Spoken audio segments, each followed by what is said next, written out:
तो मूवी की स्टार्टिंग में हम एक लड़की के कैरेक्टर को देखते हैं जिसका नाम राया होता है और जिस जगह वो रहती है वो उसके पास की कुछ स्टोरी बता रही है कि कुछ रेगिस्तान बन गया, एक डेजर्ट बन गया। और ये स्टोरी राया काफी सैड होकर सुना रही होती है कि उसके बाद से हमारे लैंड में सीसो के अलावा कोई भी ड्रैगन नहीं बचा। अब राया भी इसी लैंड की एक छोटी बच्ची थी, उसके पास एक हेजहॉग जैसा छोटा सा क्यूट सा पेट था।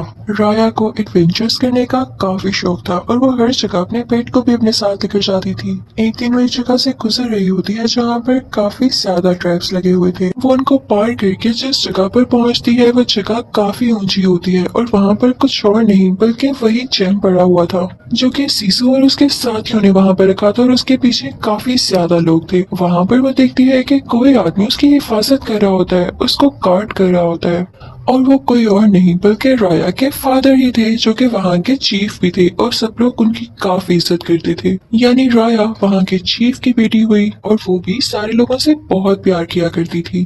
अब यहाँ पर राया के फादर उसे कहते हैं कि मेरी बेटी क्यों ना हम एक छोटी सी फाइट करते हैं, जिस जगह पर ये जेम है यहाँ पर कोई नहीं आ सका और अगर आज तुम इसके अंदर आ गई तो मैं मान जाऊंगा कि मेरी बेटी काफी स्ट्रॉन्ग है और इस जेम को हासिल कर सकती है, तो क्यों ना हो जाए शुरू। और फिर हम देखते हैं कि राया उसके अंदर जाने की कोशिश कर रही होती है और उसके फादर उसे रोक रहे होते हैं और वो दोनों बहुत ही प्यारी तरह से एक दूसरे से लड़ रहे होते हैं। राया को एडवेंचर्स करने का बचपन से ही शौक था, इसलिए वो यहाँ पे फाइट तो नहीं जीत पाती, लेकिन जिस सर्कल के अंदर वो जेम था वो सर्कल को टच कर लेती है, जिसकी वजह से उसके फादर काफी खुश होते हैं कि मेरी बेटी हर चीज कर सकती है। और वो उसे कहते हैं कि देखा, मैं जानता था कि मेरी बेटी मेरे साथ ही इस जेम को गार्ड करेगी, मुझे फख्र है तुम पे। उसके बाद तो राया के फादर अपनी बेटी से कहने लगते हैं कि देखो बेटा, तुम जानती हो ना कि हमारा कुमांडर लैंड कितना प्यारा था, लेकिन लोगों की लड़ाई की वजह से वो अलहदा हो गया और इस एक जेम के पीछे सब लोग हमसे दूर हो गए। तो हमें दोबारा से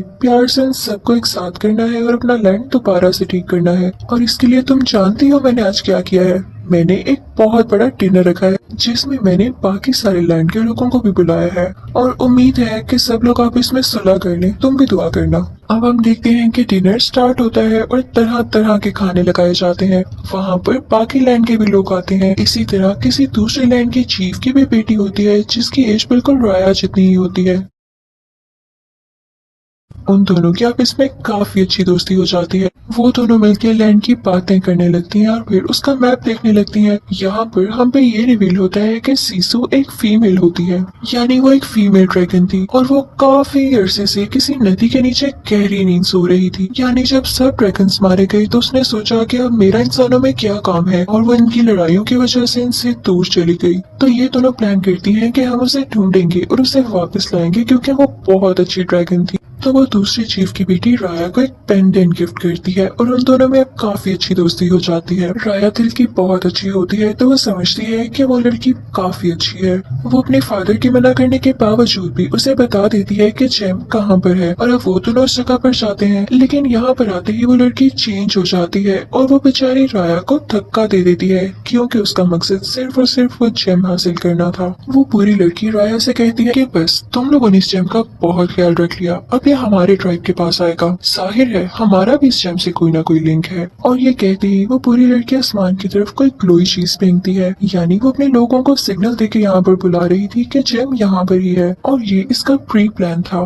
देखते ही देखते उसके ट्राइब के सारे लोग वहाँ पर पहुँच जाते हैं और वो लोग वहाँ पर आकर जेम के लिए लड़ने लगते हैं। और जब वो एक दूसरे से जेम छीन रहे होते हैं तो वो जेम नीचे गिर जाता है और उसके 5 टुकड़े हो जाते हैं। जब राया के फादर वहाँ पर आते हैं तो ये देख के काफी सैड होते हैं और सबसे बुरी बात ये थी कि उस जेम के टूट जाने की वजह से वो इविल स्पिरिट्स दोबारा से जिंदा हो चुकी थी और उन पर अटैक करने वाली थी। अगर वो लोग जल्द कुछ ना करते तो वो उनको दोबारा से पत्थर में बदल देते और अब तो ये जेम भी टूट चुका था तो वो खुद को ठीक कैसे करते। तो राया के फादर जल्दी से जेम का एक टुकड़ा उठा के उन इविल के सामने करते हैं, जिसकी वजह से वो इविल उनसे दूर होने लगते हैं और कुछ टाइम के लिए वो अपनी बेटी को, अपने किंगडम को और खुद को प्रोटेक्ट कर लेते हैं। अब वहाँ पर बाकी ट्राइब के भी जो लोग आए होते हैं वो भी एक पीस उठा लेते हैं और खुद को प्रोटेक्ट करने के बाद वहाँ से भाग जाते हैं। उन्होंने जरा ख्याल नहीं किया कि राया के फादर ने किस तरह से उन लोगों को डिनर पर प्यार से इनवाइट किया था, लेकिन यहाँ पर तो वो लोग लड़ाई करने आए थे। उसके साथ उन लोगों के पीछे भाग रहे होते हैं, लेकिन लेकिन जख्मी होने की वजह से उनसे भागा ही नहीं जाता।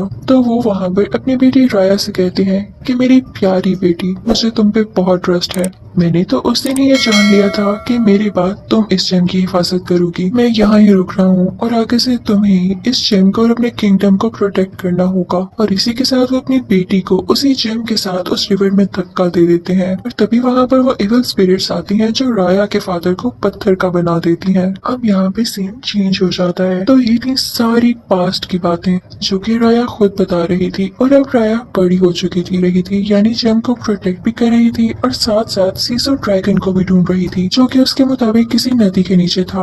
वो उसे इसलिए ढूंढ रही थी ताकि सबको दोबारा से ठीक किया जा सके और वो अपने फादर को भी पत्थर से दोबारा नॉर्मल इंसान बना सके। अब तो राया का पेट भी काफी बड़ा हो चुका था, उन दोनों का बॉन्ड काफी अच्छा था और वो हर जगह एक साथ जाया करते थे जैसे पहले जाया करते थे। अब फाइनली राया इतने अरसे के बाद उस नदी के किनारे पहुंच ही चुकी थी जहाँ पे उसे लगता था कि सीसू ड्रैगन है। वो कई ट्राइज करती है और फाइनली वो सीसू को जिंदा कर देती है। वो आती है और सीसू से प्यार से कहती है कि मैंने तुम्हें कहाँ कहाँ नहीं ढूंढा, अब तुम जिंदा हो ही चुकी हो तो मेरी सारी बातें सुनो, मैं काफी परेशान हूँ और तुमने मेरा साथ देना है। यहाँ पर हम देखते हैं कि सीसू बहुत ही ज्यादा क्यूट ड्रैगन होती है और जैसे ही वो जेम को देखती है तो वो खुशी से पागल हो जाती है और कहती है कि तो वही जेम है जो कि हमने बनाया। वो ग्लो करने लगती है ब्लू लाइट में। तो राया कहती है कि हाँ, मैं यही चाहती हूँ कि आप लोग इसको दोबारा से बनाएं ताकि मैं अपने फादर को ठीक कर सकूं। 6 साल हो चुके हैं वो पत्थर के बने हुए हैं। तो साथ ही सीसू इनोसेंट एक्ट करने लगती है और कहती है कि इसे तो मेरे भाइयों ने बनाया था और मैं काफी छोटी थी और मैंने तो उनके साथ मिलकर उन एविल से सिर्फ लड़ाई की थी। तो सीसू कहती है लेकिन एक हाल जरूर है, अगर मुझे इस जेम के सारे पार्ट्स मिल जाए तो मैं इसे जोड़ सकती हूँ और फिर उसके बाद से तुम्हारे फादर को और किंगडम को ठीक भी कर सकती हूँ। सीसू हमें दिल की बहुत साफ ड्रैगन लग रही होती है।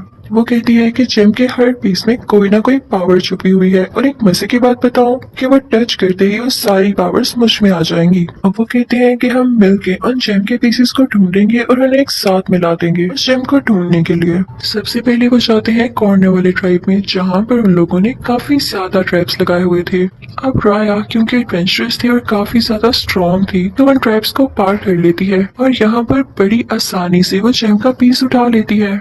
तो यहाँ पर हमें पता चलता है कि इस जेम से जो पावर सीसू को मिली थी वो ये था कि वो किसी भी फॉर्म में बदल सकती थी, जिसे पाकर वो खुद भी काफी ज्यादा खुश होती है। वो पर्पल बालों वाली एक क्यूट सी लड़की बन जाती है और उसके बाद वो काफी ज्यादा खुश थी। लेकिन इस बात की खबर जब दूसरे लैंड को होती है तो वही बुरी लड़की जिसने बचपन में राया को धोखा दिया था वहाँ पर अपनी कुछ आर्मी के साथ आ जाती है और उन पर अटैक करने लगती है। लेकिन राया और सीसू वहाँ से भाग जाती हैं। जब वो वहाँ से निकलते हैं तो इन्हें एक छोटा बच्चा दिखाई देता है जिसकी एक छोटी सी बोट थी। वो बहुत ही प्यार से इन दोनों से कहता है कि आप मेरी बोट में आ जाएं।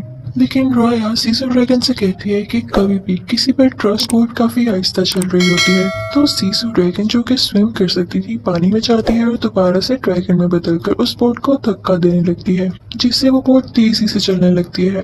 वो छोटा बच्चा उन दोनों से कहता है कि उन एविल्स ने मेरी फैमिली को भी पत्थर का बना दिया और अब मैं इस दुनिया में बिल्कुल अकेला हूँ। उन तीनों में काफी अच्छी दोस्ती हो जाती है और वो अपना सफर एक साथ बातें करके गुजारते हैं। अब वो लोग पहुंच चुके थे तीसरे ट्राइब में। सीसू से कहती है कि तुम बोट में ही रहो, मैं वहाँ जाकर देखती हूँ। लेकिन यहाँ पर उसके सामने एक छोटी बच्ची आ जाती है जिसके पास 3 छोटे छोटे मंकीज थे।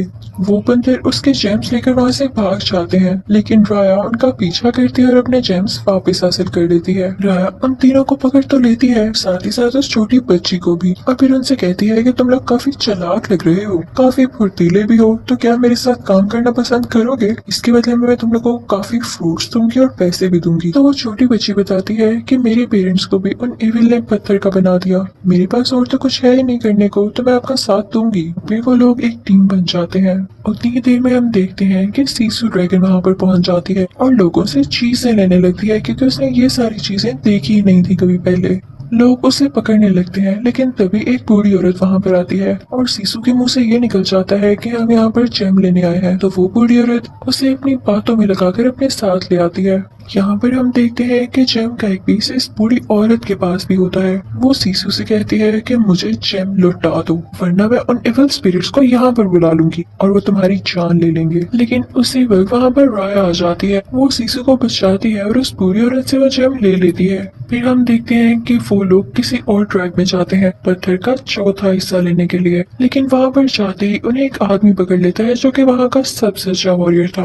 और तभी वहाँ पर वो बुरी लड़की भी पहुंच जाती है जिसने राया को बचपन में पेंडेंट दिया था और जो धोखेबाज थी। वो उन पर अपने सोल्जर्स के साथ फिर से अटैक करने लगती है, लेकिन अब की बार राया भी उससे बराबर लड़ रही होती है। लेकिन जब सीसू ये देखती है तो वो फौरन से ड्रैगन में बदल जाती है और अपने मुंह से स्मोक निकालने लगती है, जिसकी वजह से राया की जान बच जाती है। लेकिन अब सबको पता चल चुका था कि सीसू एक ड्रैगन है। जब वॉरियर ये देखता है कि तो वही अच्छा ड्रैगन है जिसने कभी आज तक किसी का कुछ नहीं बिगाड़ा, तो वो उससे इम्प्रेस होके उसे वो चौथा पीस भी दे देता है जेम का और उससे कहता है कि मुझे तुम पे ट्रस्ट है कि तुम सब कुछ ठीक कर दोगी। और अब वो लोग वहाँ से निकल जाते हैं। सीसू के पास ये पावर भी आ चुकी थी कि वो अब बारिश कर सकती थी। और अब जो आखिरी ट्राइब बच गया था जहाँ से उन्होंने जेम का आखिरी टुकड़ा लेना था, वो किसी और का नहीं बल्कि उसी बदतमीज लड़की का था जिसने राया को धोखा दिया था। तो सीसू से आइडिया लेती है कि देखो ऐसे क्या पता हमें वो जेम का टुकड़ा ना मिल पाए, क्योंकि वो लड़की काफी तेज है, तो क्यों ना हम उसे सुलह कर लें, उससे मिलकर वो जेम का टुकड़ा ले लें, क्योंकि बाकी 4 टुकड़े तो हमारे पास ही हैं। हम उसे कहेंगे कि ये हमें लौटा दो और हम इसे मिलाकर अपने किंगडम को अच्छा बना लेंगे।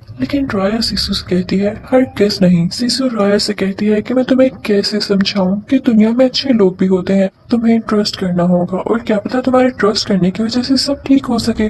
तुम तो एक अच्छे इंसान की बेटी हो ना। फिर सीसू उसे अपने साथ उस जगह पर ले जाती है जहाँ पर सारे ड्रैगन्स पत्थर बन चुके थे। वो उसे अपने भाई भी दिखाती है और कहती है कि देखो ये तीनों मेरे भाई थे, लेकिन पत्थर बनने से पहले इन लोगों ने मुझ पर ट्रस्ट किया और मुझे ये जेम दिया, और इसी के बाद ही तो मैं इस काबिल हुई कि मैंने उन एविल स्पिरिट्स को हरा दिया। और देखो तुम्हारे फादर ने भी तो तुम पर ट्रस्ट करके तुम्हें ये जेम दिया था ना। सीसू की बातों का राया पे काफी असर होता है और वो मान जाती है उस लड़की से दोस्ती करने के लिए। फिर वो उस छोटी बच्ची को और उसके मंकीज को एक लेटर देती है और साथ वही पेंडेंट देती है जो उस लड़की ने उसे बचपन में दिया था। उस लेटर में सुलह की बात लिखी होती है, यानी कि दोस्ती कर लेते हैं हम। और जब वो लड़की ये लेटर पढ़ती है तो वो उससे उस जेम के साथ मिलने आती है, लेकिन वो ये डिसाइड ही नहीं कर पा रही होती कि क्या ये जेम का टुकड़ा मैं इसे दे दूं या नहीं। लेकिन वो लड़की वो जेम का टुकड़ा नीचे पड़े पत्थर पर रखती है और अपनी एरो गन उठाती है। उसे लग रहा होता है कि इनकी कोई साजिश हो सकती है और ये सीसू ड्रैगन उस पर अटैक कर सकता है, लेकिन सीसू उसके पास आता है उसे काम डाउन करने के लिए। लेकिन यहाँ पर उस लड़की से गलती हो जाती है। वो अपनी एरो गन से एक एरो उस सीसू ड्रैगन पर शूट कर देती है, जिसकी वजह से सीसू नीचे नदी में गिर जाती है। जब वो लड़की नोटिस करती है तो काफी ज्यादा डर जाती है, क्योंकि वो इविल स्पिरिट्स अब वापस आने लगी थी। सीसू पानी का ड्रैगन था और उसी की वजह से इस लैंड में पानी बाकी बचा था, वरना हर तरफ डेजर्ट बन चुका था। पानी खत्म होने लगता है और इस लैंड की बाउंड्री से वो इविल स्पिरिट्स आने लगती हैं। वो लड़की वहाँ से भाग जाती है और अब राया भी काफी ज्यादा वरीड होती है। जब राया को ये फील होता है कि सीसू अब मर चुकी है और उसके पास और कोई नहीं रहा, तो वो गुस्से में उस लड़की से लड़ाई करने चाहती है। उन दोनों में काफी फाइटिंग होती है, दोनों एक दूसरे के साथ स्वॉर्ड से लड़ रहे होते हैं। दूसरी तरफ हम देखते हैं कि राया का पेट, वो छोटा बच्चा और वो वॉरियर जेम का एक पीस लिए हुए सबको प्रोटेक्ट कर रहे होते हैं। अंदर कैसल में राया की और उस लड़की की काफी लड़ाई हो रही होती है और राया उस लड़की को मारने ही वाली होती है कि उसकी नजर बाहर पड़ती है। वो देखती है कि पूरा शहर तबाह हो रहा है, हर तरफ इविल स्पिरिट्स ने अटैक कर दिया है। राया फौरन से बाहर जाती है अपने लोगों को पत्थर से बचाने के लिए, और अंदर हम देखते हैं कि उस लड़की की मदर को भी वो इविल स्पिरिट्स पत्थर का बना देती हैं। तो तब उसे एहसास होता है कि हम किंगडम एक ही थे, हमारा अगर कोई दुश्मन था तो वो एक ही, ये इविल स्पिरिट्स। उसे काफी दुख होता है कि काश मैं अगर पहले समझ जाती तो मेरी मदर भी पत्थर की न बनती। जब उस पे खुद ये बीतती है तो वो खुद भी राया का साथ देने लगती है और फिर बाहर जाकर उसी जेम के पीछे लोगों को प्रोटेक्ट करने लगती है। यहाँ पर राया को अचानक से याद आता है